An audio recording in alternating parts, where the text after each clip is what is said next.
हामी आइपुग्यौं माथि डाडाको टपमा.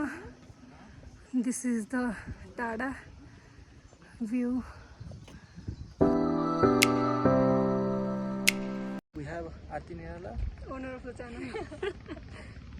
Achal Nirala, and we are at Santi Lala. अब हामी माथि गएर कुरा गर्छौँ है. Hello guys, hi everyone, welcome back to my channel.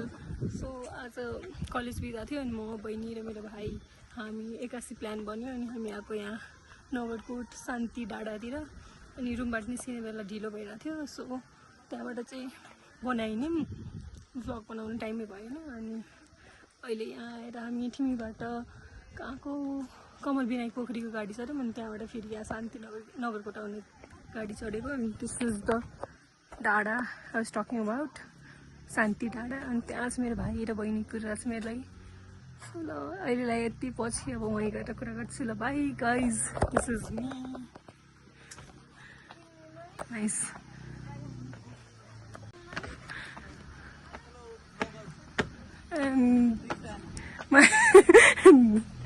यहाँ चाहिँ मेरो सिब्लिङ मेरो भाइ बहिनीहरू जुन कि मेरो फ्यान नाटक गर्छन्. So you want my autograph selfie. हामी आइपुग्यौँ माथि डाडाको टपमा. This is the dada view. म नगरकोट पहिलोचोटि आएको. सो मेरो लागि चाहिँ एकदम राम्रो भ्यू रहेछ. सी इज माई बहिनी. हेलो बहिनी, आउटफिट योर आउटफिट त देखाऊ प्रेची. ल बाई. ल अब हामी जान लाग्यो यहाँ सनसेट पोइन्टमा. यहाँ मेरो भाइले केही भन्न चाहन्छ मेरो भ्युवर्सहरूको लागि. Please please Like, subscribe and comment. like, subscribe, share, comment, every button other than hate button. Hit and unsubscribe. ल त फाइनली हामी आइपुग्यौँ सनसेट पोइन्टमा. सनसेट पोइन्ट त रहेछ तर सनसेट हुनु लाग्छ छैन अहिले. त्यही पनि हामी सनसेट हुनुभन्दा अगाडि नै निस्किनु पर्छ बिकज फेरि गाडी पाइन्न. अहिले निस्किनु भने त्यही नै हो. हाम्रो budget vlog. This is budget friendly travel blog. ल बाई.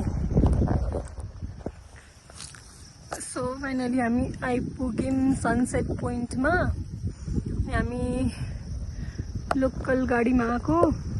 सो हामी सनसेट नहेर्न पाउँदै फर्किनु पर्छ बिकज सनसेट हेर्न बस्यौँ भने फेरि फर्किने बेला लोकल गाडी पाइन्न. अनि यो हाम्रो बजेट फ्रेन्डली ट्राभल ब्लग हो. के अरे no no that is not pudina. That is not mint at all.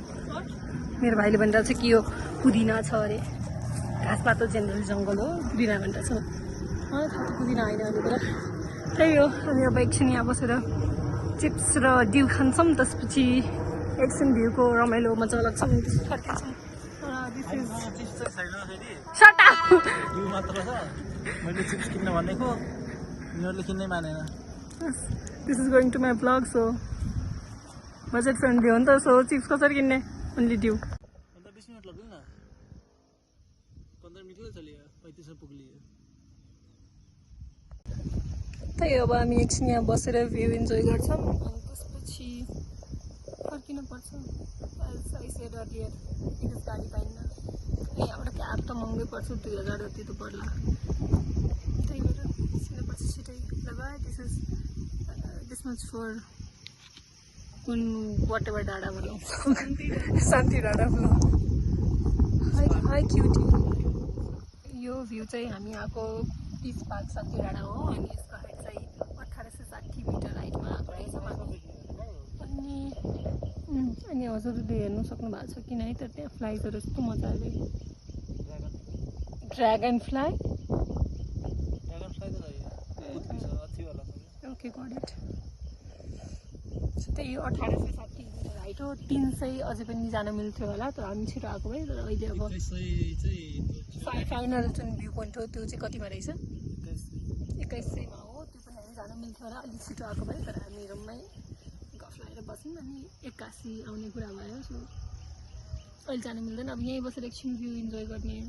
त्यही हो हाम्रो शान्ति डाडा. बजेट फ्रेन्डली भ्लग गाडी भाडा पर पर्सन 75 रुपिस फ्रम कमल विनायक अब तपाईँ चाहिँ कोटेश्वरमा पुग्नुपर्छ होइन कोटेश्वरबाट चाहिँ डिदी सिधै यातायात आउँछ क्या कमल विनायकसम्म त्यो सानो गाडी ब्लु र सेतो होला त्यो समातेर नै ठ्याक्कै कमल विनायक झारिदिन्छ अनि कमल विनायकबाट नगरकोट आउने गाडी पर पर्सन 75 यहाँ कार्ड चाहिँ चल्दैन because off road you want to say something for my vlog बेटा not really you want me to shut up अनि हामी ठ्याक्कै निस्किन लाग्थ्यौँ थियौँ अहिले फोटो खिचिरहेको थियौँ अनि भर्खरै नोटिस गरेको कुरा म र भाइ same unintentionally matching same colour T shirt same pant र सेम कन्भर्स म्याचिङ ल आउटफिट म्याचिङ म्याचिङ भएको हुन्छ हामी दुईजना म्याचिङ त्यही देखाउने खासमा खोल्यो त बाई शान्ति डाँडाबाट कमल विनायक फर्किनलाई लास्ट गाडी चाहिँ 5:20मा मात्र पाइन्छ है